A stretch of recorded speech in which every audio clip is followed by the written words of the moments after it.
आनंदोत्सव 2023 प्रदर्शन आणि खरेदी 28, 29, 30 डिसेंबर 2023 वेळ दुपारी 3 ते रात्री 9 पर्यंत। स्थळ आरपीडी हायस्कूल सावंतवाडी सिंधुदुर्ग।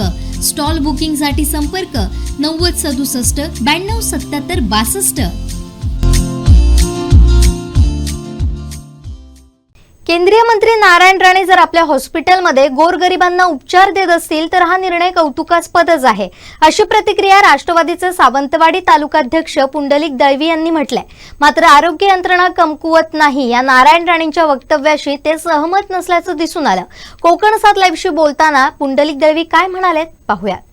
जिल्ह्याची आरोग्य व्यवस्था निश्चितच कमकुवत आहे असं सर्वसामान्य लोकांना जे काय आता सध्या आपण वैद्यकीय सुविधा बघतोय त्या तशा मिळताना दिसत नाहीयेत।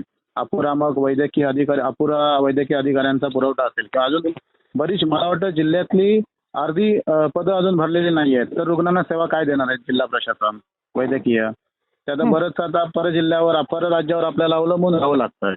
इथे जरी तुम्ही नुसतं फक्त इथे आमचं सावंतवाडी उपजिल्हा रुग्णालय आहे तिथे जरी जाऊन फक्त रुग्णांना जरी विचारलात, आता काही प्रसिद्धी माध्यमाने जाऊन रुग्णांची सुद्धा मुलाखत घेतलेली आहे आणि अशा वेळी जर समजा एक जबाबदार नेते जर असं सांगत असेल की कमकुवत नाहीये आणि जर आपल्या हॉस्पिटलला ते मी काय ऐकलेलं नाहीये अजून त्यांची काय मुलाखत वगैरे ऐकलेलं नाही किंवा त्यांनी स्टेटमेंट दिलेलं ऐकलेलं नाहीये, आपल्याकडनं कळतंय ते।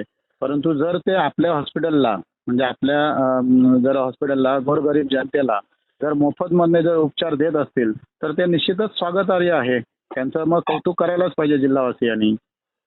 जर समजा जिल्हा आरोग्य विभागात किंवा जिल्हा प्रशासन सार्वजनिक आरोग्य प्रशासन कुठेतरी कमी पडतंय आणि त्याची जर उणीव सन्मान्य नारायणराव राणेजी जर भरून काढतात ते खरोखरच कौतुकास्पदच आहे।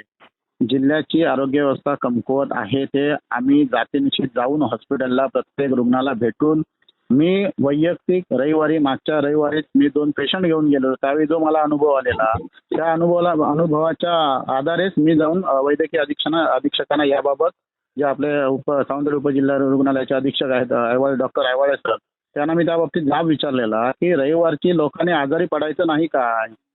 म्हणजे रविवार सोडून लोकांनी आजारी पडायचं, फक्त रविवारचं आजारी पडायचं नाही लोकांनी। कारण एकही डॉक्टर रविवारी मग खासगी रुग्णालयात असून देत किंवा सरकारी रुग्णालयात असून देत, आता त्या दिवशी एक छोटी 16-17 वर्षाची युवती तिच्या पोटात दुखून अक्षरशः बेडवर वळवळत होती, तर तिला साधं सोनोग्राफी करायला इथे सोनोग्राफी सेंटर नव्हतं किंवा एखादा सोनोग्राफीचा टेक्निशियन तिथे अवेलेबल नव्हता, तर तिला मग डायरेक्ट जिल्हा रुग्णालयात ओरसला रेफर करण्यात आला। परंतु त्या मुलीबरोबर त्याचे नातेवाईक किंवा कोणी नव्हतं, शेजाऱ्याने त्या युवतीला आणून हॉस्पिटलला ऍडमिट केलेलं।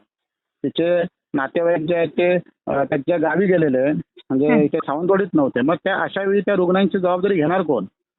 इथे सावंतवाडीत जर ती सुविधा उपलब्ध होऊ शकत नाहीये तर त्या पेशंट बरोबर शेजारी वगैरे कितपत जाऊ शकतात किंवा त्या पेशंटची जबाबदारी शेजारी किंवा जो काय त्या व्यक्तीला त्या रुग्णालयात घेऊन येणारी व्यक्ती असेल तर तो जबाबदारी घेऊ शकतो काय त्याची?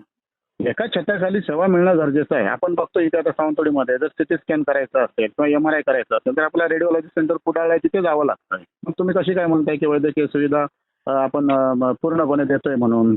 इथे बघतोय की सध्याची आपल्या जिल्ह्याची जी आरोग्य सेवा आहे ती पूर्णपणे व्हेंटिलेटरवर आहे।